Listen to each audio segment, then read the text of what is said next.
किसानी छोड़ देला। एक जरूरत नहीं पड़ती दिनकर, उसके कदमों की आहट बता देना। हूँ अभागा बेटा है, जे माई बाप के रहते हुए भी अनाथ। भोजपुरी में बेस्ट सिंगर के बात कल जाला तो सबसे पहले पावर स्टार पवन सिंह के नाम आवेला, लेकिन बेस्ट एक्टर के बात कल जाला तो केकर नाम आवेला पता बा?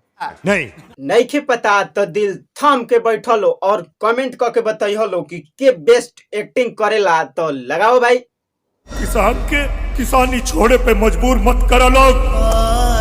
अरे बाप रे, ये तो दिनेश लाल यादव रियल लाइफ लेखा एक्टिंग करत तड़े, तनी आँख फाड़ के देखो लो ना। किसान किसानी छोड़ देला।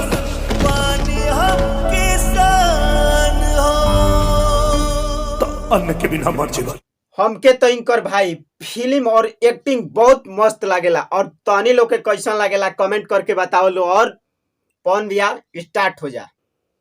जंगल के राजा को घुराने की जरूरत नहीं पड़ती दिनकर, उसके कदमों की आहट बता देती है कि वो आ चुका है।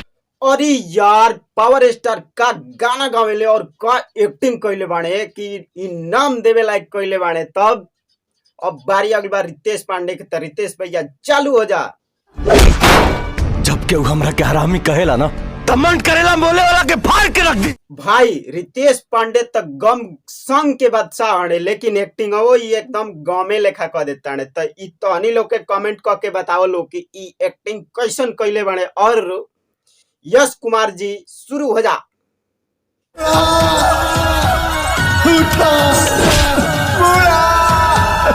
बाप रे, का सुपर एक्टिंग कैले बने, माइंड ब्लोइंग।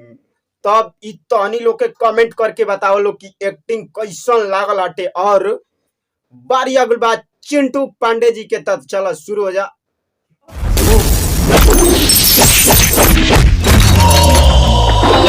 बाप रे, बवाल, धांसू, सुपर, एकदम सुपर का एक्टिंग कैले बाणे। तब अब बारी अगल बाटे खेसारी लाल यादव के।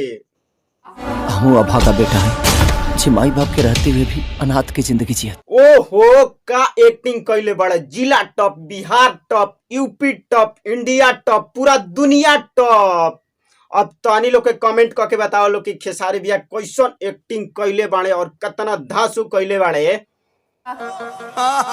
और भाई अब तहनी लोग के कमेंट करके बताओ लो कि इस सब एक्ट्रेस में से के बढ़िया, के सुपर से भी ऊपर एक्टिंग करेला। प्लीज तहनी लोग के बताओ लो। और एक तो लाइक और शेयर ठोक दीजिए, महाकाल का लाइक और शेयर ठोक दीजिए, 5000 लौटे दिख जाना चाहिए।